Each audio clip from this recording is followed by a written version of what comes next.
All right, everybody. Thanks again for joining us today. We've got a great webinar for you. And to start us off, I'd like to introduce David Delgado, our manager for certification and application, who's going to tell you more about doing more with less lumens. David? Good morning or afternoon, everybody. I hope everybody's doing well, staying healthy, and keep family in prayers and everything. I just talked to some family that's in Italy, and they're in still complete lockdown, so I hope everybody stays safe. We're going to do more with less lumens. This is a presentation I did a couple weeks ago for NAMCO, so here we go with this. Any other questions, you guys can send in to Blake, and he'll send them out to me. A lot of times in applications, we get some projects that are usually done on paper napkins. If I've been in the business for quite a while, that we do get these things in paper napkins or just regular paper like this. So if so, do the best possible. As you see, there's a lot of information there, but there is still information missing. The best thing when you're doing something like this is to give us with a Google Earth address. And this is the best thing. Since Google Earth, we can import it into AGI. Happen to the next slide. There it is. That's what we got from this place. It's called Fond du Lac, and I called it Don du Lac by accident. This is a great application that was done and was sold for us. We had running against 1,000-watt metal halide, and we did it with some of our mod max that we had in there and using 640 watts. So with this, it came out a nice layout, and then we were able to do a case study on it. Now, if you ever get a project that we're doing for you, by all means, a case study is the best thing to do. It helps us present, and it helps you guys to present a more product also. As you see, the before and after photos on this, this is the way we can do it with less lumens. Like I said, we were going against 1,000-watt metal halide, 140,000 lumens compared to what we had on the 640. There it goes. Now, from the 640, we've come out with our new sports lighter that came out towards the end of last year. And we've been doing this with a lot of sports lighting. Done about within this past year, 3 months, almost complete 3 months, we've done probably about 75 to 80 projects on sports lighters. So it's going all real well for us. What we'd like to see is finished projects. And if you guys are selling them, please let us know. It's always good to know what our hit rate is. Our hit rates have become pretty good. We just need the reply from you guys. We do very well in getting information back to you in a timely manner, even with this lockdown that we're in California, where the applications department is out of, and also in New Jersey, where corporate is out of. We're all working very strong and helping everybody get through everything. Now, another one that we've done, and this is a project that was called Tenano High School. As you see on the top left, this is what was given to us, just pole locations. But we ended up selling this project. Information that was not given to us and that was not privy to the rep agency either was that the astroturf was going to be black. But in the right top-hand side, you see where the construction was going. I was able to get this off of Google Earth. We just so happened that they were able to take snapshots like that. And then on the right-hand side, the bottom, I should say, is an overall from Google. Now, here is the final project. As you see, it's black. If we would have realized the black astroturf, maybe we would have added a couple more luminaires into each pole location in order to bring up the foot candle level. But the foot candle levels that we took and designed for were for basically a green astroturf, not knowing that it was black, but it came out pretty well. So complete surprise of how it handled, but we're happy and did a great case study, and that was out of, I believe, Utah or Colorado area that we had done this project for. Doing more with less on interior.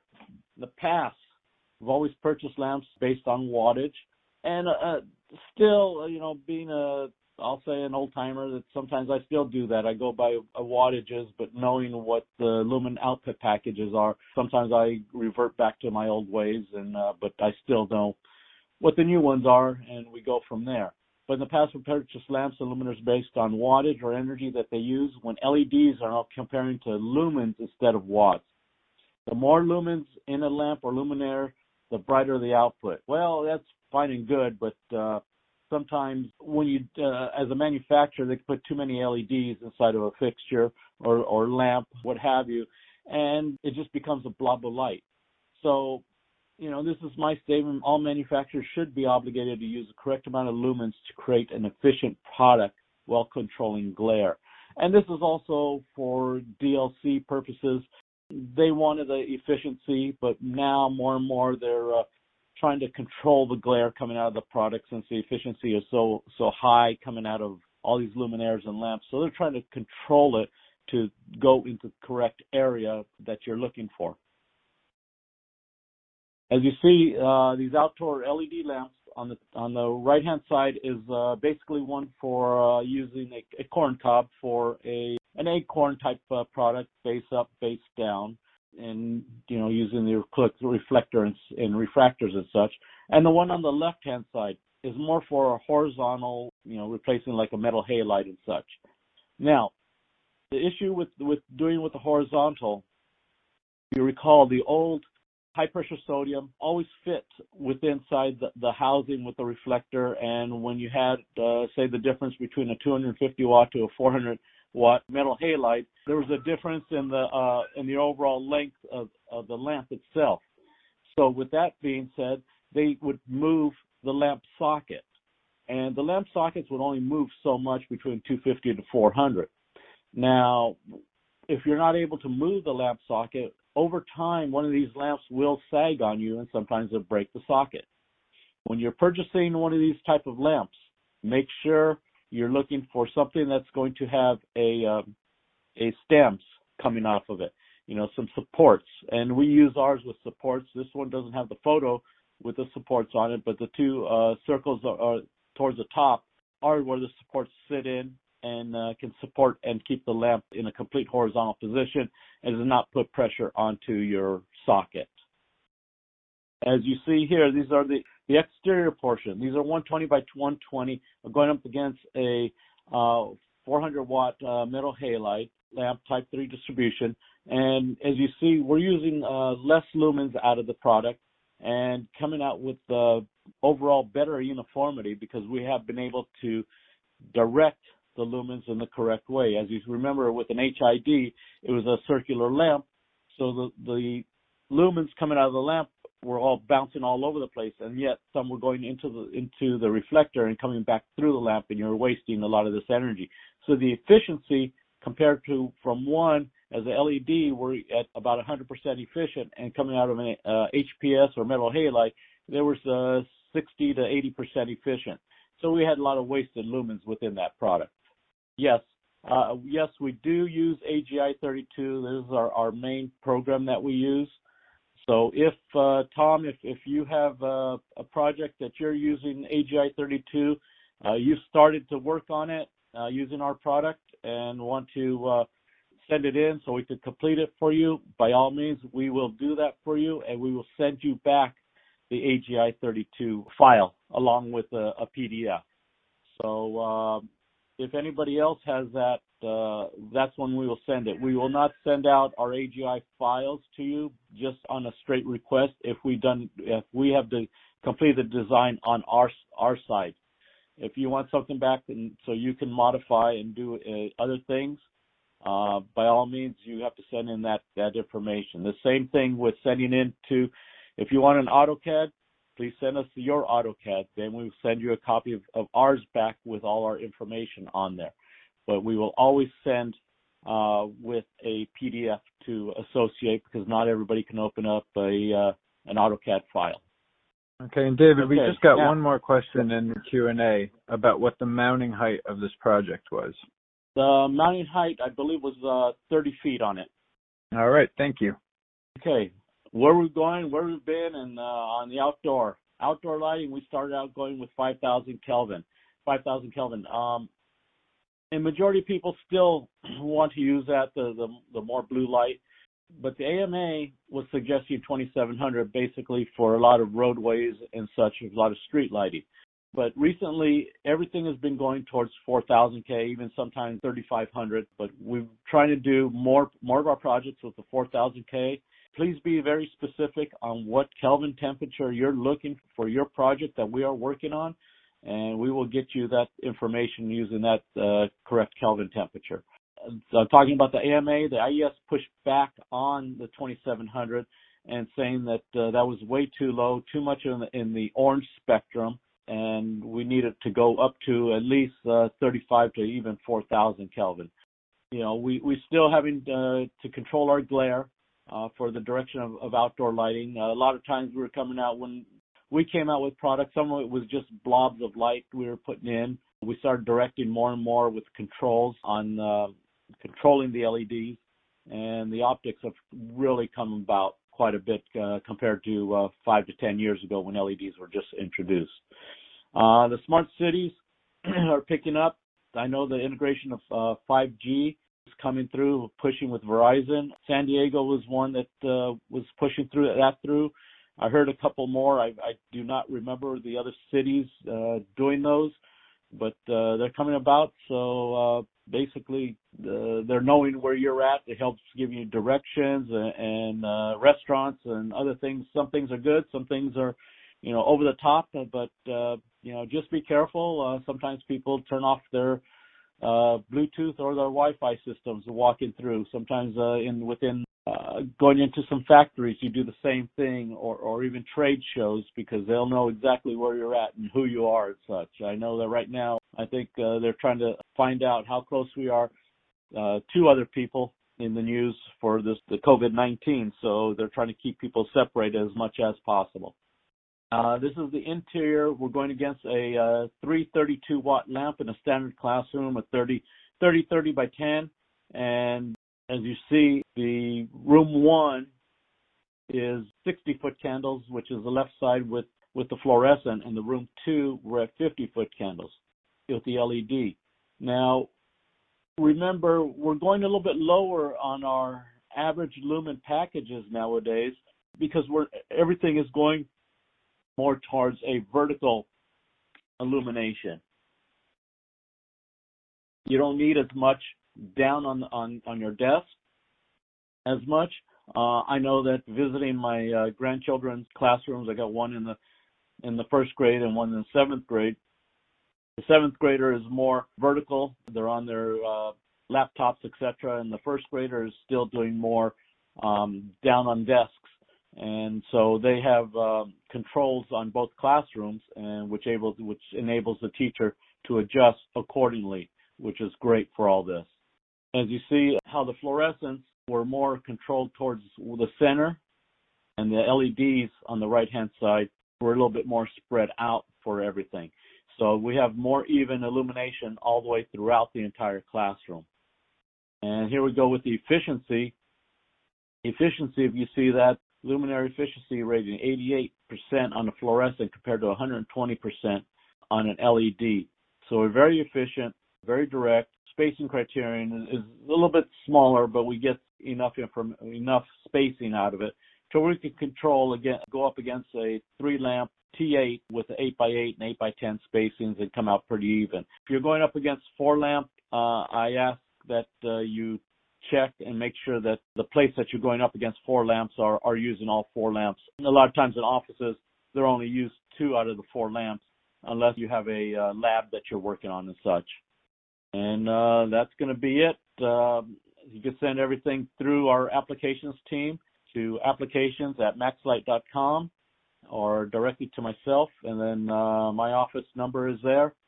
And you guys, if you need any other information, please give me a contact and we'll get you information back. Thanks, David. Right. We do have a couple of questions in the chat box if you want to click over to there for a second. Okay. Which wireless control manufacturers for your outdoor fixtures? Tom, the wireless controls, that would be more towards our product management team. Unfortunately, I don't have the information of which ones that we are using right offhand. We have a few different manufacturers that we're partnering with, and we will be coming out with our IntelliMax controls again later on in the year. I believe we will have, I know that we have the indoor, but I'm not sure about the what we're having for the outdoor. And Sonny, how does it affect the room? Luminary efficiency and foot candles will affect the room. It'll affect your overall illumination levels. If you're using a product that has less efficiency than another, you're going to suffer on illumination levels. That will come out, and because you can jam all kinds of LED lumens inside of a product, but if you can't control it to be efficient, it's only going to go down or create a blob of light. Thank you, David. We had one more also on one of the previous layouts. Was the foot candle level as good compared against the metal halide for the LED lamps? Yes. Okay. So what happened is that we have the LED lamps will have a little less at times of illumination level compared to a metal halide, as a metal halide directs it, certain areas directly down. As an LED, we'll spread it out throughout the area to make it a little bit smoother. So if you're looking for, say in past, sometimes we were looking for 5-foot candle average, and this is just on the high side for, say, maybe a Walgreens, a CVS, or something like that, where they wanted like a 5-foot candle average for their customers. But nowadays they're reevaluating that with the LEDs because of the difference on the LEDs. You can see brighter, even though you have less illumination. So we're going down to about 4 to 4.5 foot candles. So the overall averages have become a little bit lower, just like parking lot or parking structures. The only thing with parking structures where they use a 1-foot candle minimum, I still stay with a 1-foot candle minimum. I don't like to go to 7/10, as some people have been saying to go with. I like the safety of that in the corners and such, just for overall safety more than anything else.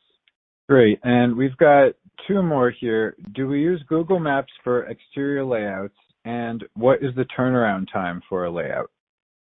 Well, if you cannot get a drawing, and a lot of exterior drawings are difficult to get, we will use Google Maps, or Google Earth, I should say, and import that into our AGI program.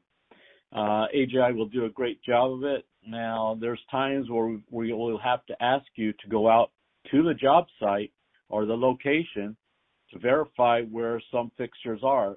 Sometimes it is difficult to see with a lot of trees in the parking lots. Now, we try and go back in time. If you go on Google Earth, you have a little timeline on there where you could go back a couple of years or such, and maybe the foliage is not there, not as prevalent, and you could see where a pole is that you're missing.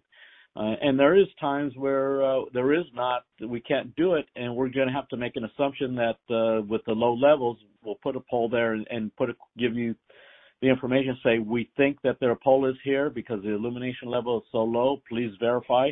And if not, we'll leave it out. Those are things that we have to deal with using Google. There's a certain limitation on it.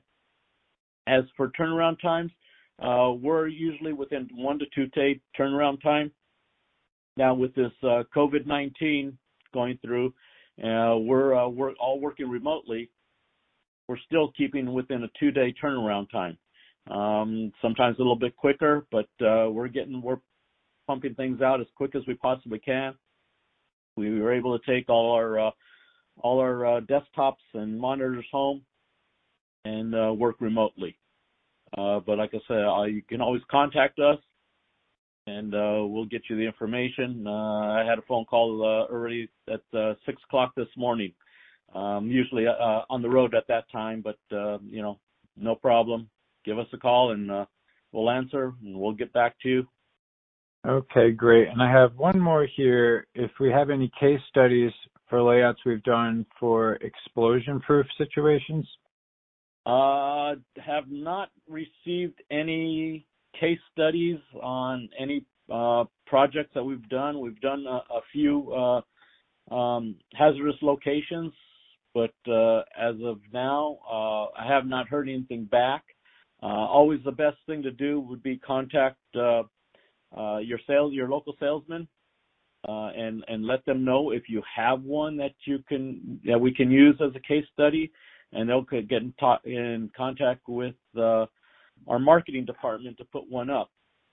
But as of right now, I do not have one. The hardest part is for us to get feedback on projects sold and hit rates. So those of you that are on there, on the line, as of April 1st, we will send out our quarterly reports to our regional salespeople. They will get in touch with you to find an update for all the projects we've completed. As of yet, right now, we've had a great year so far. We've done a lot of sports lighting and a lot of horticulture, and I know these things take a while to fester and to sell, sometimes up to 18 months to 2 years. But if you have an update, even if it's pending, please let us know. It's always good to know what our hit rate is. We do our best to turn these things around for you within 1 to 2 days. Do a little bit of homework for us and get us the information back. We appreciate it. We like to know how well we do. If we're just spinning our wheels sometimes on projects, or if we're actually getting them. We appreciate that. Great. And I believe that's true of the new sports lighter too. It is very new, so we're still waiting to get some case studies together for that one as well. Yes. We've done quite a few this past quarter, and hopefully we could get some. Okay, and I believe the last question we have right now is a follow-up to the previous question about how does luminaire efficiency affect room foot candles? And the question is that different from lumens per watt? Well, it will affect the lumens per watt, which means that the efficiency, the amount of energy you're using out of a product. If you're using, say, 332 watts, the T8 lamps, that's 3264, that's 96 lumens, or 96 watts that you're supposedly using out of the product, as compared to maybe a 46-watt LED product. So already your lumens per watt, or your efficiency in there, is less. Okay, so we're using less wattage out of there, and less lumens out of it in order to produce the same amount of light. Sonny, if you have any more questions, by all means, you could send them over to me, and I can answer them online. Sorry. Okay, I believe that is the last of the questions. If anyone would like to know anything else, please feel free to type them in the chat box. We'll stay on for a couple more minutes. Thank you, Amy, and thanks again, everyone, for joining us today. We really appreciate you joining. We hope everyone's well in their current location with the state of everything right now, and we hope to have some more webinars coming up for you soon. Thanks again.